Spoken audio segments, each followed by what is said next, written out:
Two. Hi, I'm Shelly O'Donovan. I'm the founder of the Authentic Influence Group. So I cut my teeth in politics and worked my way up the corporate ladder, really looking at influence in companies and trying to influence that marketplace for my companies. But along the way, I started to pick up all of these tricks and tips. I learned nonverbal body language and I saw the difference that it makes in people's careers and just how it can really take you to the next level. So, the best piece of advice that I have ever gotten was ears and eyes open, mouth shut. Ooh, that's interesting. So, where did you get that, Shelly? That's awesome advice. Where'd you Yeah, get that? I got that advice in politics very early on, one of my first days on the job. And as you can imagine, that's probably a very strong piece of advice when you're working in politics. Wow. That's interesting. So, were you actually a politician or did you work No. in the space? No, Okay. I worked in the space, so I supported politicians. So I was crafting their talking points. I was also at some points in my career sitting on committees trying to help them decipher what this policy that they were having to vote on looked like, why they should support it or not support it, trying to give them kind of all the research behind it and really at a pretty young age making decisions on how to prep these lawmakers, whether to vote yay or nay on something. Oh my goodness. And so you had to listen more than you talk there, which is really interesting, right? Because influence, often people think we have to be loud and Yeah, obnoxious and like, listen to me. And it's like, I exactly. don't know. So, No. so what did you find that, that others followed that? Or did many like say, no, no, no, I've got to be the best? How did that work? Yeah, so there's folks on both sides of that coin, right? So there's lots of folks who think like I'm just going to be out here talking and people are going to listen, but usually what happens when you approach things that way is you lose people. And so it's really interesting that it's the backdoor approaches to influence that seem to really open the doors and seem to really help you move and kind of move up either in politics or move up channels in a company. Wow. Okay. Okay, so that's interesting, and that's kind of maybe different than what a lot of us have been taught. So give me a good listening example. How do we listen to influence? Yeah, so one of the basic things that I will tell you is to start by actually listening. So we get so caught up in what we're going to say next. Like when I have a conversation with you, instead of really listening to what you're saying. And so if I just take the time to actually zone in and really listen to you, then I'm going to, I can take a couple minutes here or there to really think about what you said and then respond. And that's going to make the biggest difference in how people approach you. Wow. Okay, so listen, then respond. Okay, Yeah. got that. But aren't we all about the soundbite though? I mean, aren't we trying to, jam it into 140 characters or into one thing that we can put on screen? How do we balance that need to be, need to be concise and need to be, Yeah.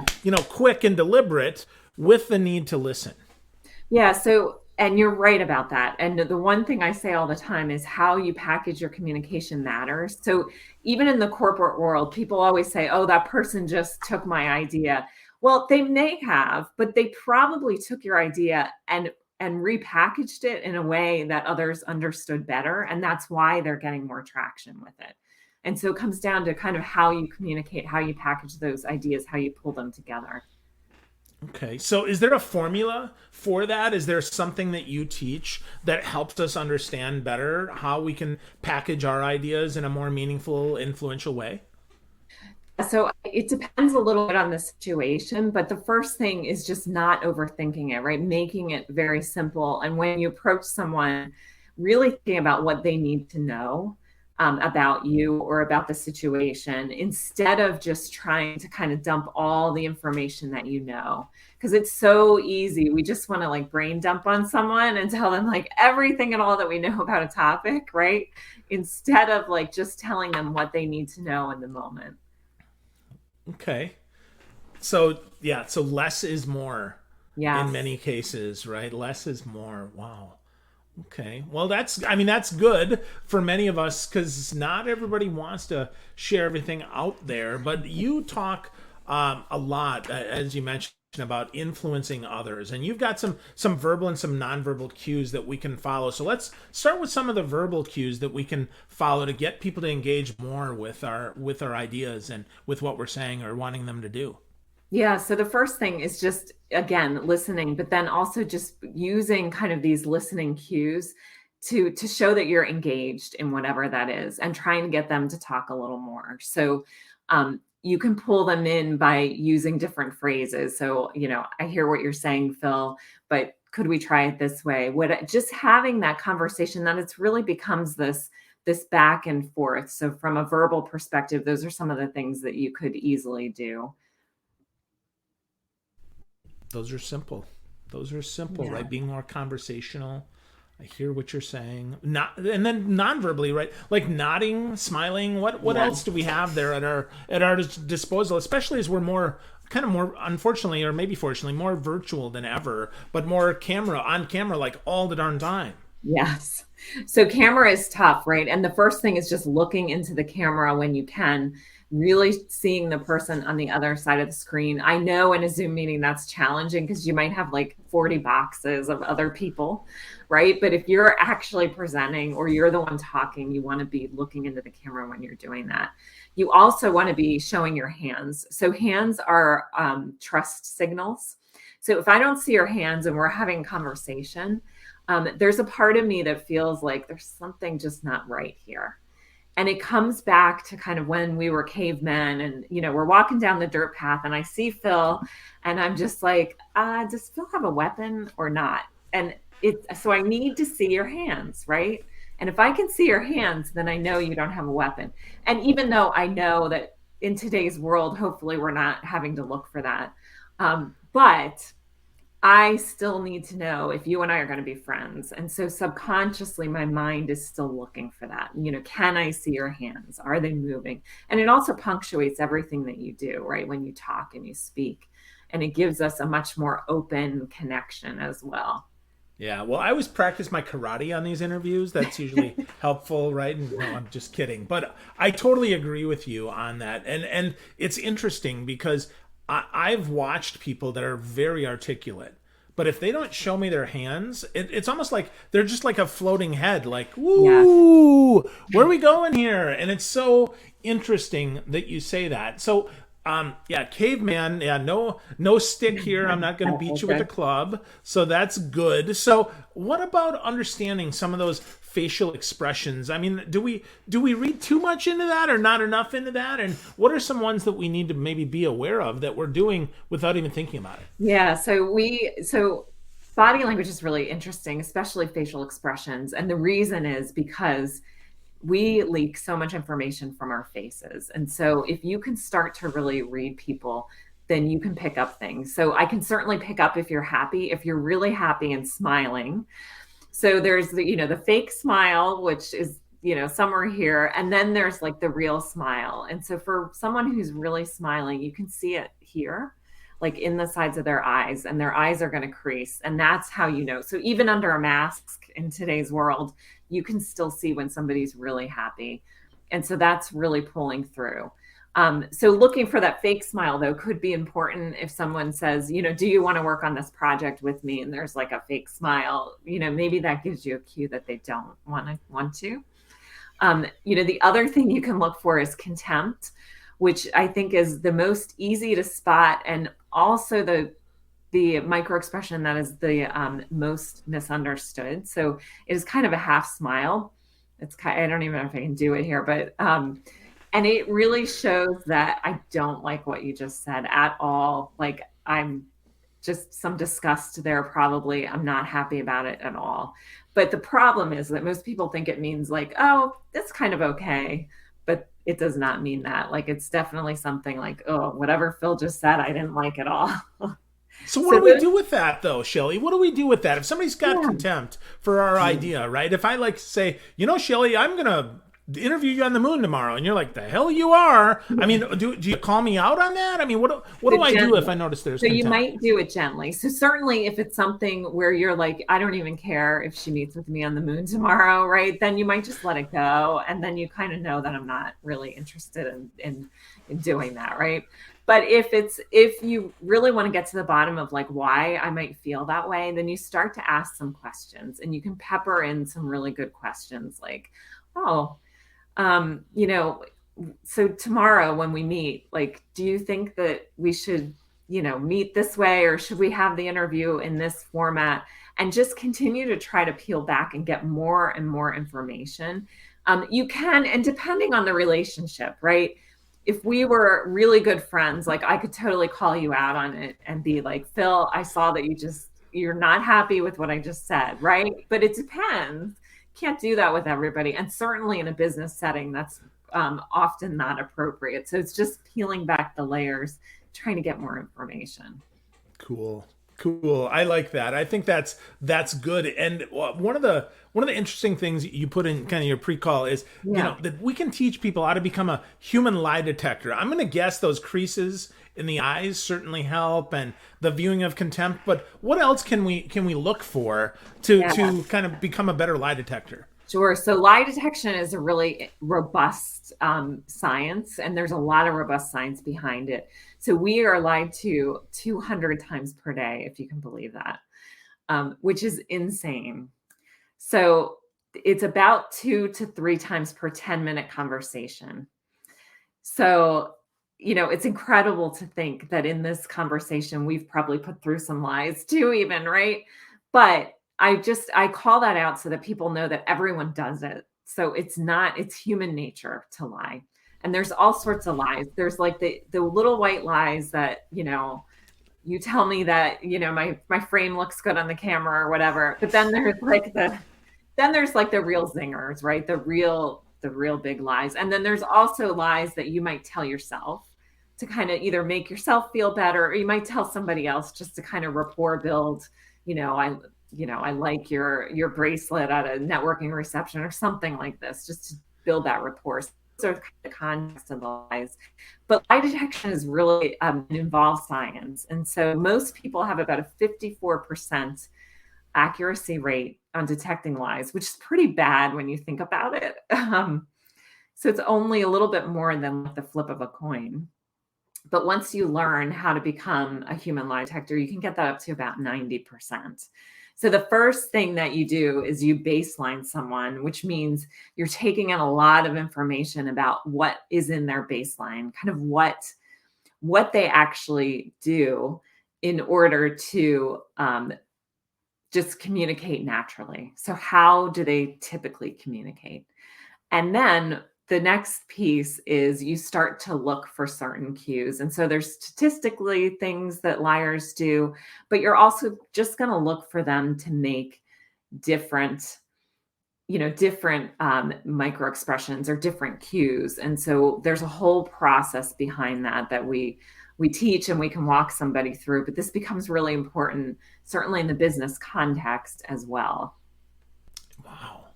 Wow, that's cool. And 54 to 90% is a massive jump and can Yes. make a massive difference. So, is it normally like executives that come to you for help, or who are you working with, Shelly, that needs to get better at being a human lie detector? Yeah, so I do work with executives, and we do a little bit of lie detection. We do a whole lot of other stuff wrapped around body language and just visibility in the workplace, influence building, and all that stuff. But usually they want like a little piece of the lie detection. So it is executives. I mostly work in the healthcare industry, so a lot of healthcare execs, and they just want to increase their influence. And part of that is that lie detection phase. But I tell people just to be careful with it, because once you know it, you sometimes can't turn it off. And so you occasionally will not even be thinking about trying to figure out if somebody's lying, and you catch it and you're like, oh, I wish I didn't see that. Like, That's so funny. I can imagine that's the case, right? I'm sitting maybe at church or in class or something, and I'm like, Yep, they're lying. Yeah, Exactly. that sucks. So that's so funny. So your company is called Authentic Influence. I mean, not to be banal, but like, what's the Yeah. difference? Authentic versus inauthentic influence. What's the difference there?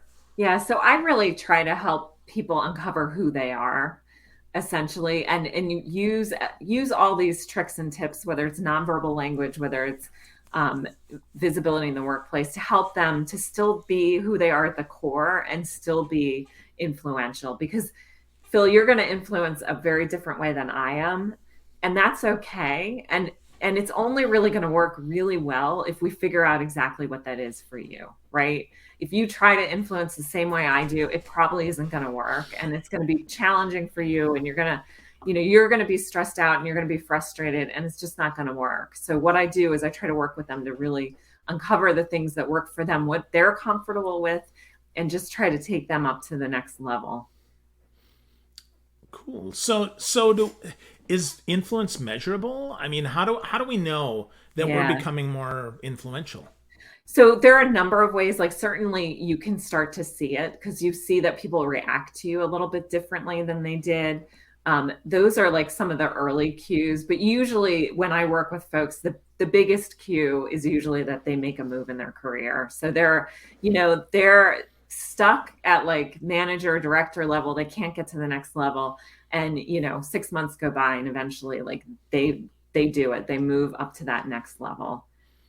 Wow. Okay. So I find out how I influence. Then I guess I learn how to influence, Right. meaning that, right, and then I actually do it. So give me some insight here into that. So that, kind of unpacking who how I influence or how someone would influence with that. Yeah. So the first thing I often do work with my clients on is just personality. Like, who is Phil, right? And I don't dive so deep into like MTBI or anything like that. But what I really just zone in is on like the big five factors. And so we try to figure out exactly who Phil is and then what he's comfortable with. And a lot of times I'm running bigger programs within companies. So I have like 10 or so individuals and we go in companies and work with them. And so there's a lot of sharing and there's a lot of information that comes out about like the company culture. And so how does Phil's personality fit in with that particular corporate culture? And so that gives a lot of information about how to help you move up. And then there's a lot of body language that's layered in there, a lot of just visibility, like how to be more visible in the workplace, what things to look for. Going back to my piece of advice in the very beginning, one of the biggest things is just to kind of keep an eye out of what's happening around you, but not necessarily be the one to kind of be circulating information. But there's a lot of good sources for information that you can kind of find out like what's happening in your company and why things are happening, what projects are there, who's getting on certain projects, why they're getting on certain projects. And you can position yourself to be in that lane and kind of get in that direction, in that flow, so that you can move up to the next level. That's encouraging that we can learn that and use that to Yeah. move up. Is there a difference between men and women, or older, younger, or people of color? I mean, what give me some of the differences or Yeah. the So similarities maybe. Yeah, and it depends a little bit sometimes on the corporate culture as well. So certain corporate cultures have, different folks in higher levels, and so really trying to help individuals who aren't in those high levels to get up there, but also to see what patterns are there and see how we can overcome some of the patterns that might be holding them back, and move them forward. But just in terms of body language, I mean, women tend to not always be as open and kind of as big in their bodies, like because as children, women are kind of taught to close in often. So just helping them to release that. But I have also worked with men on the flip side who were very, very tall in stature, and we've kind of closed them in a little bit more because it becomes too intimidating for the people around them. And so that can be a problem as well. So really looking at kind of how you are coming across in that space and what makes sense for you and how we can kind of tweak that to make it better. Great. So is versatility something that we can learn? I mean, you talked about, some men are bigger, and I would, Yes. argue typically I'm pretty big personality wise, which I know, I know that I have to tune that in. So how does versatility play into that, Shelly? Yeah, I mean, it's really important. And it's also really important to think about context. So, you said you're a big personality. There may be rooms where that is really called for, and you've got to really bring it out like big time, right? Probably when you're speaking Yep. and that's important. But there might be other places where you pull it back. And the same is true for body language. So, if you're a CEO and you're going up to give a talk on a stage, like that may be one place you want to be big, and you might want to be making big gestures because you got people, aisles and aisles back. But on the flip side, if you're trying to go in and just have a conversation with a small team of your employees, you might want to tone that down a bit. I was working with one client, and he told me, he's like, yeah, when we interview people, he's like, I come in, I put them on the other side of the table, and I kind of put my arms out. And he's like, and I do this thing called the cowboy cross. And I can't really show you here, but essentially you're putting like your ankle on your knee, and you're kind of open. Your leg, one leg is kind of open. And it's a very aggressive American, initially American gesture. And it can be really intimidating for the person on the other end. And he was, he's struggling. He was like, oh, nobody wants to work for me. And I'm like, you are, it's super aggressive. Like, you need to tone that down. And he started to tone that down, and we worked on ways to do that, and things, resolved a bit. So that kind of stuff is really important. And it's not stuff we're taught ever. Like, Yeah. nobody thinks about it. We're not taught it. Like, we're taught how to go in and have an interview for a company, and we're taught what to say, but we're not taught like how to say it. And it's so important. Yeah. Well, yeah, context is the biggest thing that I find is often missing, because people Yes. think a one size fits all. Like, I'm Mhm. always big and look at me. Yeah. And it's like, I will tell you that 20 years ago when I started, thinking about it, I knew that at times I would come off as too big, especially my team meetings. I only had 8 people on my team. So my personality, I'd really slow it down, especially at 6:30 in the morning when we had our team meetings, because half the team's barely awake, and half the team is hates my guts because I'm making a meet at 6:30. So I just slow down, right, and put myself in the middle and be part of the team, Right. instead of kind of because often, right, we're, I don't know, maybe it's conscious, maybe it's not, but as a leader, you sit at the end of the table as the the person who owns the house. You sit at the head of the table. Yeah. So how do we, give me some unlearning things that maybe we need to unlearn from a body language. I love your cowboy cross, because I see that and I can totally see how that would be like, whoa, that's a big, like, stay the heck away from me. Yes, absolutely. And that's some of it. So some of these like big gestures when you walk in somewhere. I once was in a speaking event. It was like before it started, and there was a guy that came in the second row, tall guy, sat down and stretched his arms out, and he took like 3 chairs, 2 or 3 chairs on either side. And I was like, oh my goodness, like, it's such good body language, like learning for me, but too much, right? Just too much. Nobody's going to sit anywhere near him. And I don't know, maybe that's what he was trying for, but that's the flip side of it. Like, all of this stuff has consequences on the back end. So I think one of the things we need to unlearn. So you and I are talking about like what to do if you have a big personality, but on the flip side, there are lots of people who kind of pull in too much. And so, I'm cold in the office, so I'm just going to sit in meetings and cross my arms, and I'm a little bit shy, so I'm not going to engage too much, even though I'm totally listening. Like, that is a problem, and that's a real block in your career. And if you're doing that, like I tell people, just make sure you dress warm enough so you can have your arms open, because that shows that you're open to the engagement. Talk within the first few minutes of the meeting, even if it's just something, rapport building or whatever, because that's going to warm you up for later.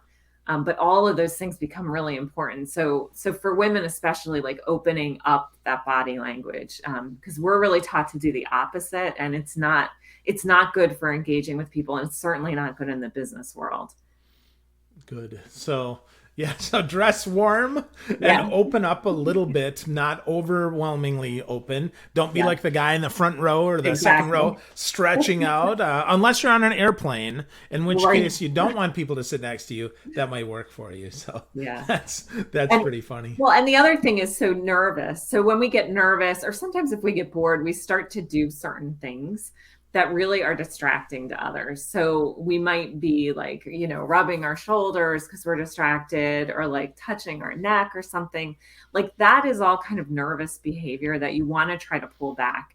On the flip side, though, if I see that in somebody else, then that gives me a cue, right? It gives me this clue that maybe I said something that made them uncomfortable, or maybe I'm making them uncomfortable with my own body language. So all of this kind of works two ways. And if you can start to read people, you pick up so much information. Like you can not even hear what they're saying and kind of understand the temperature in a room. Yeah, for sure. For sure. That's great. That's good stuff. So you shared about starting by listening. You talked about packaging ideas, saying things like, I hear what you're saying, be more conversational.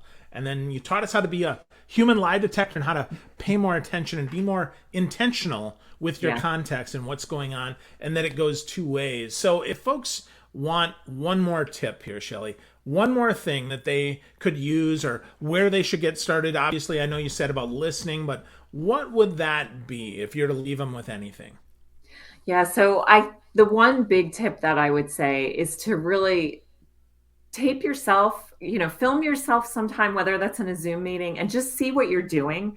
See what you're doing with your hands. See how you're communicating. Are you looking at the camera? You want to kind of forget that you're filming yourself, but then go back and look and say, oh, like I'm, tapping my foot, and I can see that, like I'm bouncing on the camera. So I can see that I'm tapping my foot.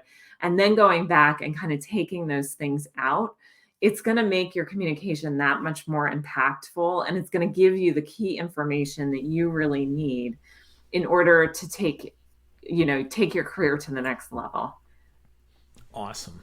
Great advice. Record yourself and see what you're actually communicating with what you're doing, and then take it out and see if you communicate something different, and just be aware of that. I think Yeah. that's wonderful, wonderful advice, Shelly.